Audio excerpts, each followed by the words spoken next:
In 2018, my boyfriend Jonathan and I moved into our first apartment together. We were so excited too that we would have our own place and finally be adults. But it didn't take long in our new apartment to spot the complex's resident weirdo. He lived in our building on the 3rd floor. We were on the 1st floor. He was in his late 50s, early 60s, and had a face that seemed to pretty much lack all emotion. He drove an incredibly rusty old truck and would go outside to feed the wild cats in the area every day. He seemed harmless. Weird, true, but harmless.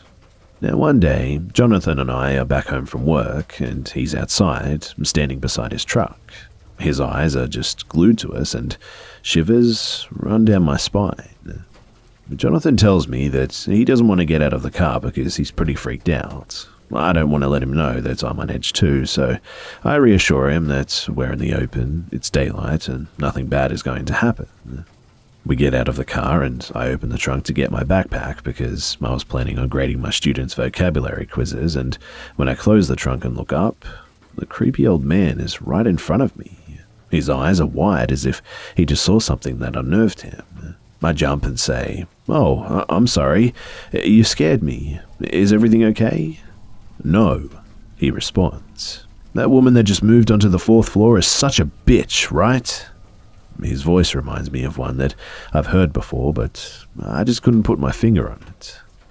"Well, sir, I haven't actually met her. Is there... She called the office about these cats, and now they're going to call animal control on them." "Oh, wow. Well, I'm really sorry to hear that." "Yeah, I just figured you guys would feel the same way. This place is a fucking hellhole, and they've gone to shit in the past year." He puts his hand up to his mouth as if he's about to tell us a secret. "I used to work for them, you know. I'd open and close up the pools and clean up a bit around the property. They fired me a few months back once they found out about my lifestyle, and they don't get our lifestyle," he says, moving his finger around to point at himself, Jonathan and I. I assumed that he meant because we're gay men, but even now I'm not entirely sure. "Oh, damn, dude. That's fucked up," Jonathan says, trying to edge his way closer to the apartment door. "Yeah, they're all just a bunch of cocksuckers, and I hope that new bitch hears that," he says, and at this point I realize where I've heard his voice before. The A Nightmare on Elm Street films. He sounded just like Freddy Krueger.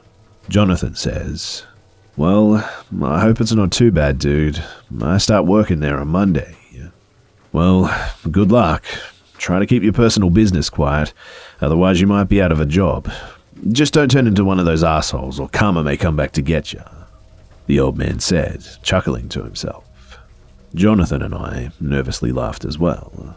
"Well, good luck with the cats, man, and we'll see you around," I say, putting my hand on Jonathan's lower back and lightly pushing him toward our apartment. "All right, guys. Nice talking to you," he said, still chuckling to himself. Although it was more creepy than joyous, I admit. It kind of reminded me of the Joker from Batman a little bit, a kind of maniacal laugh. Anyway, a month passes and we see the old man occasionally. The cats were still there too, so we figured things worked out for him. However, we haven't had another conversation with him, thankfully. Jonathan managed to keep his job at the office too, where there was not a trace of homophobia in the end, and that's when we heard the news. "Evicted?" I asked Jonathan when he came home from work one day. "Why are they evicting him?" "Well, my boss says that the office receives harassing calls from him on a weekly basis, and even some other tenants have reported being harassed by him." "I mean, yeah, sure, he's creepy, but is that enough to evict him?" "I guess so. They gave him a week to get all of his shit and move." A week later, Jonathan was at the office and the old man came in to return his keys. Jonathan was at the front desk and had already phoned for the manager, but the old man started whispering things under his breath. "Get out of here. They're fucking cocksuckers, all of them. Get out." The manager comes in, grabs the keys, and escorts the creepy old man out of the building. A week went by and we hadn't seen any trace of the old man. Jonathan and I are watching TV around 12 a.m. one night, and I hear a knock at the door. I pause the show, thinking that it may be a neighbour complaining that our TV is too loud. I look through our peephole to see the creepy old man staring at me through the peephole. A smile covers his face, but it's really unnatural. I've never seen a smile so big in my life, in fact, and it makes my whole body just run cold. I start to stumble back from the door. Jonathan sees that I'm pale with fear and says, "What's wrong?" with a whisper. It's the old man," I whisper, tears welling up in my eyes. Jonathan gets off the couch and stands behind me. We're both facing the door. The man knocks again, and it startles me back to reality. I start walking to the kitchen, and I grab all the knives that I can. I tell Jonathan to go into the bathroom, which is the only room without a window, and call the police. I start to walk to the bathroom too, when I hear keys start jangling against our door. I look back to find that the security bolt was not folded against the door. This works like a hotel room security bolt, where someone can use a key to open the deadbolt. As long as the security bolt is across the door, it won't open fully though. I silently make my way over to the door, knife in hand, and slowly and quietly fold the security bolt across the door. And as soon as it touches the door, the old man bangs into the door, making me jump back a bit, almost dropping the knife. And then it went quiet. No keys, no knocks, no bangs. And then whispering, "Come on, boys, let me in. It's just me. Come on, it's karma." If I wasn't utterly freaked out before, I definitely am now. I run to the kitchen and close the door quietly so he doesn't hear us moving around and know that we're there. Jonathan has already gotten off the phone with the 911 operator, and she said the police were on their way. 5 minutes pass and it's still quiet, so Jonathan wants me to go and check if the man is still there. I look through the peephole and I don't see anything. I sigh with relief, but then I think to check the parking lot to see if his truck is there. I go to our guest room with a view of the parking lot and peer through the blinds. His truck is parked right next to my vehicle, and I see that he's in the driver's seat of his truck. And, worst of all, he's staring straight at me. Well, I can't be 100% sure, but it sure looks like we've locked eyes. I don't want to move out of fear that I've given myself away in the off chance that he wasn't actually looking at me. He opens his truck door, and that breaks me from my stupefied state. I run back to the bathroom and tell Jonathan to lock the door. I fill him in on the information, and about 3 minutes pass before we hear a banging on the door. "Oh, shit," I say under my breath. But then we hear, "Open up, it's the county police." I go and check the peephole, and it is an officer, so I open it and tell him what's going on. The officer said that he saw the truck outside, but no one was in it. He said that he was going to look around the apartment and see what he could find.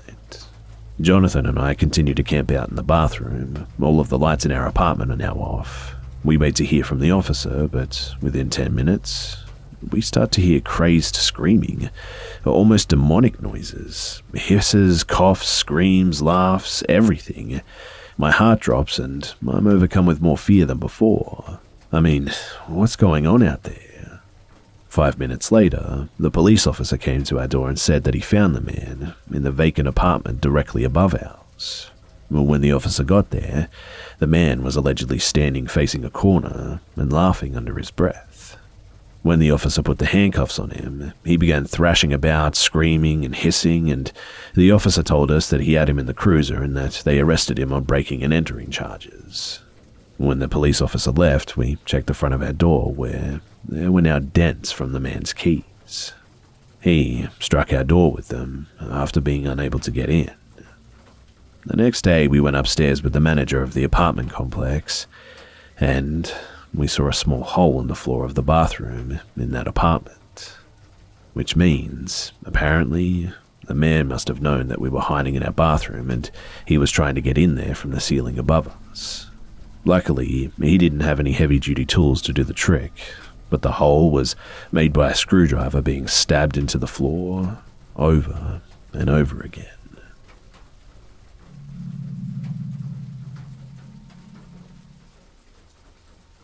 So my boyfriend recently moved to the city and got this room in this student building. But to explain, we have 3 different levels and each level is the same. It has 4 individual doors with individual locks. Each door is a separate room that you can rent, so you share a shower, a toilet, a kitchen, but overall it's kind of like having your own place. More like an apartment than a house though. He lives on the 3rd floor and we recently bought a cabinet for his place. So as we were lifting the cabinet through the front door, this guy also comes into the building with us. We politely let him pass because lifting the thing upstairs is going to take a long time. I smile at him and say hello, and then I see his face. And legit, all of my stranger danger alarms just start going off for some reason. He had this weird smile, like a satisfied smug smile. He towered over me, and I saw his dirty mustache that barely even was a mustache. That kind of thing that a 14-year-old grows. And nothing is really there yet, just here and there some kind of hairs. And also, his hair looked really greasy and he just looked dirty if I have to be honest. We noticed that he went to the 2nd floor though, so that was lucky for us. My boyfriend and I ignore it, but once we get upstairs, we both agree that he creeped us out. But we tried not to judge and we just let it go. Like a week or so later, we have a dog over. We go and walk him in the evening, and it was still light outside at this time. As we start to walk back to the building, we spot the creepy guy and have to pass him because of the way that he was walking. It was weird though, because it was kind of like he was walking in slow motion, and not a care in the world, with, again, the satisfied smug smile on his face. But that was not what creeped us out. Looking at his face, we realized that there was no way that he was sober. He looked really out of this world and very noticeably was on drugs. In that moment, the way he walked and the way he looked, I just got some really bad vibes from him, and I didn't want to be close to him at all, and my stranger danger alarms were going off again. This happened near the city centre as well. So my boyfriend and I decide not to walk back with him to the building, and we take another route just to avoid walking with him, and we take our time to make sure that he's in his room before we enter the building. But this is the creepy part. So 3 weeks before our first encounter with this guy, someone randomly got murdered while he was jogging near the school campus, stabbed and died instantly. The suspect had been seen at the time near the campus, and so a drawing of the suspect had been released. But they didn't have him and didn't really have anything to work with. And now, just today, my boyfriend and I got back from this walk at like 4 in the afternoon when we noticed someone in a suit standing outside. Didn't really think much of it, if I'm being honest. But later that night, the guy who lives next door catches me as I got back from the bathroom and asks me if we already have a key at the front door. I say yes, that we have one. Why? And he said that the police had to break the door down, so he was in charge of getting everyone new keys. My boyfriend at this time joins us together with the person who lives at the other side of us, and I asked what happened. And apparently, the guy who killed the person near campus lived on the 2nd floor. And legit, my hair starts standing up straight when I hear this. I ask if he could have seen how he looked, and he told me that he was tall, black hair with a weird mustache, and looks kind of dirty. And it was the creepy dude that we saw those times. My boyfriend and I are still in just utter shock that we live so close to this murderer, someone who walked around near the city centre and cooked his dinner in the shared kitchen while he took someone's life. Someone that I smiled to and even said hello to and tried to avoid.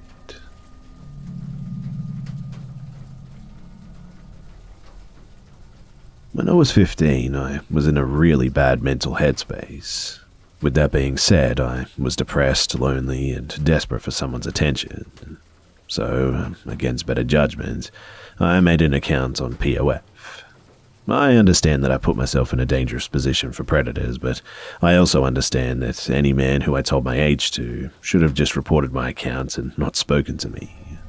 But after swiping left and right for about an hour, I met a man that I will call Red. Red was 26 and father of 2 beautiful toddlers and a Puerto Rican native who recently moved to Florida. He spoke a fair bit of English and had this charm to him when he spoke. When I told him about my age, it's scary now to think about how okay he was with it. He simply told me that we wouldn't have sexual relations and that our interactions would be innocent. We talked for a few months before even talking about meeting up, and when I talked to Red, I felt happy, whole, like I finally had someone. The first few times we met up, it was pretty much fine. We went to the outlets, Disney Springs, the movies. He was a perfect gentleman, held my hand, opened doors for me, and kept his hands off. I admit that we kissed a bit, but nothing too intense. About 6 months into our relationship, I turned 16, and I invited him to my house, through means of sneaking through my window, of course, and he agreed. We were just hanging out, watching a movie, when he kissed me in a way that he never had before, in a way that I'd never been kissed before. It was surprising and, without having to be said, overwhelming. I got scared, and it finally hit me that this was a full-grown man, and I was just a child. I got off my bed and told him that he had to leave, and his face contorted just into anger, and he stepped towards me, trying to convince me through gritted teeth not to make him leave. He reached out to grab my shoulders, and out of instinct, I shoved his chest to make him back off, only for a harsh shove to be returned. Immediately, a sharp, hot pain just suddenly overwhelmed me, spreading from the back of my head and down the rest of my body, and then everything just went black. The next thing I knew, I heard a blood-curdling scream. Hazed out and too weak to open my eyes fully, I just barely made out my mum. I felt wetness on my head, and my body felt so cold now. And it was just as I gathered that something was wrong that I lost consciousness again. The following time that I awoke was in a hospital bed.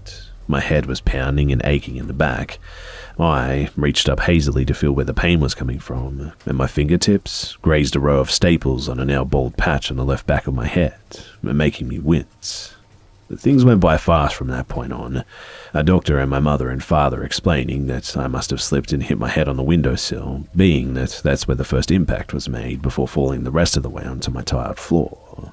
My mum came to my room to wake me for school and found me laying in a pool of my own blood. She honestly thought that I was dead because my breathing was so faint, but they had no idea as to why I really slipped. And I was too embarrassed and ashamed of myself to tell anyone. I didn't think that I deserved justice for what Red did to me.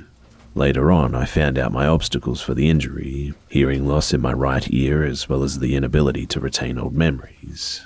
This event and a few flash memories of my childhood are the last things that I remember from before the incident. And though I was saddened by this, I was happy to be alive and to never see Red again. Now being 18 though, a few months ago I signed up for POF again. I kept my wariness this time though and didn't go on any dates. I looked out for warning signs and upon the first one, blocked just about everyone. And then one day, I received a message and it was from Red. I had blocked him on any other platform including his number, and it said, "Hey, how have you been?" I didn't respond, but I looked at his profile, and it still said 26, which was odd. So perhaps I really didn't know his real age. Perhaps I didn't know this man at all, being that he thought that he must have killed me and selfishly ran off without even attempting to see if I was alive. I don't know, but please, just be careful out there, guys.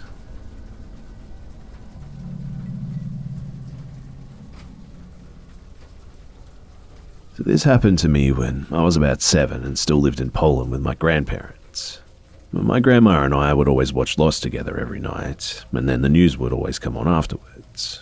We saw that there was a sniper that was going around our area, and they were looking for him and trying to find his location so that they could arrest him, etc.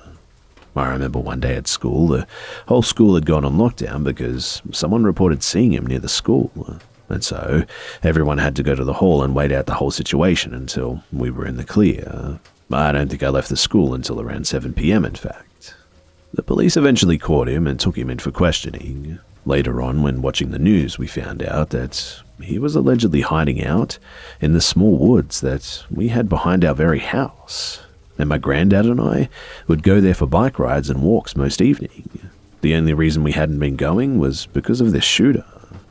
I refused to leave the house for a good week or so after that because, well, I was scared that he was still out there, and I wouldn't let my grandparents leave either because I would panic that something bad would happen to them, even though we knew that he was in jail. To this day, I still have many panic attacks whenever I go and visit my grandparents and I'm near those woods.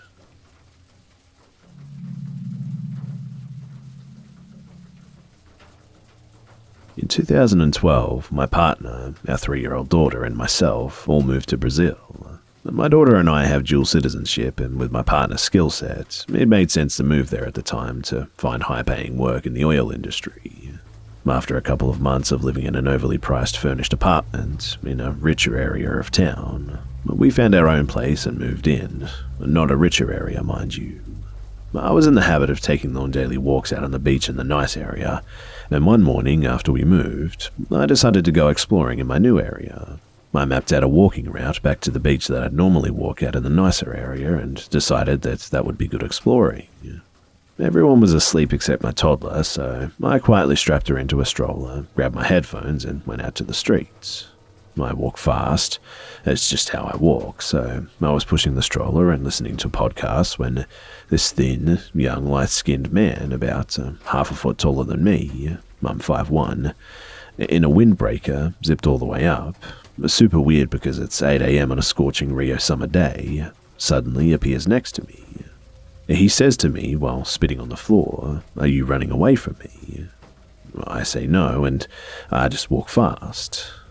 He says, "Oh, okay, because it looks like you're running away from me."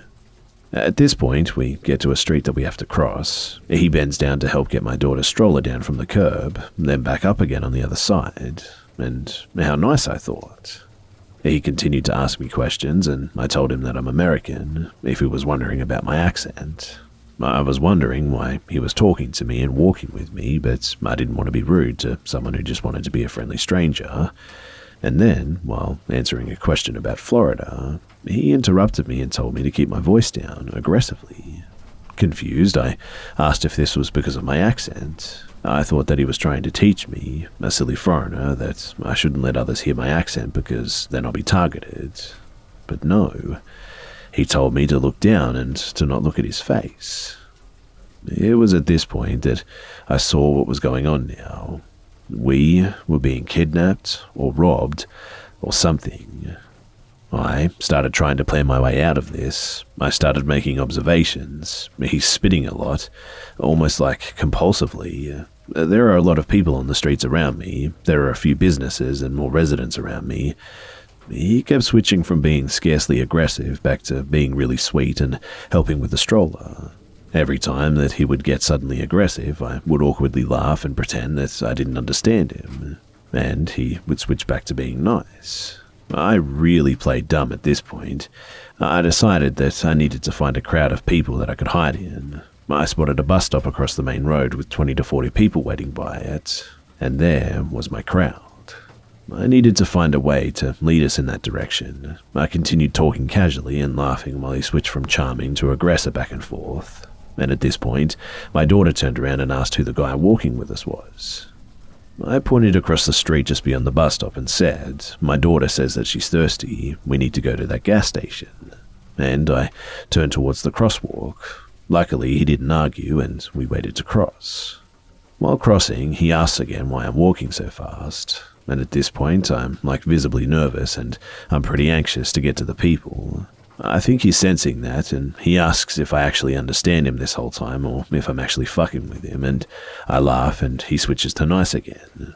We make it across, and now we have to cross another smaller street to get to the block with the bus stop and the gas station. He says, smiling, "I'm going to grab you now, don't scream." I slapped my knee like he was a zinger and I laughed really hard. He laughed too, apparently abandoning his grab me now plan, getting closer to the people now. My grip on the stroller tightens and he notices.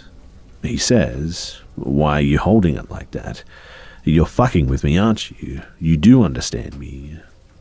I look at him with a hurt and confused look and I deny it. He says, in his native language, "Gun, you understand gun, don't you?" And at this point, I'm right in front of the crowd, and I say yes, while giving him a face saying that I knew what was happening the whole time, and I disappear into the people. He tried switching back to being nice and laughing and pretending like it was a joke, so I'd keep walking with him, but I flipped him off and he walked away, disappointed. In Brazil, apartment buildings have tall iron fences or concrete walls to separate it from the sidewalk. They also have 24/7 guards. This bus stop was in front of an apartment building. The security guard saw the tail end of my encounter with the windbreaker dude and called me over from the bus stop. He let me in behind the gate, and now I'm definitely safe, and asked what happened. After, he called us a taxi and we made it home safe. And I learned a very valuable lesson that day, that I shouldn't care if you're offended if you think that I'm rude. G'day mates, it's Busta here. I hope you guys enjoyed the video, and if you would like to help me out, then please go ahead and watch another video by clicking on a card on the screen. As always guys, thanks for all the love and support, and I'll see you mates in the next one.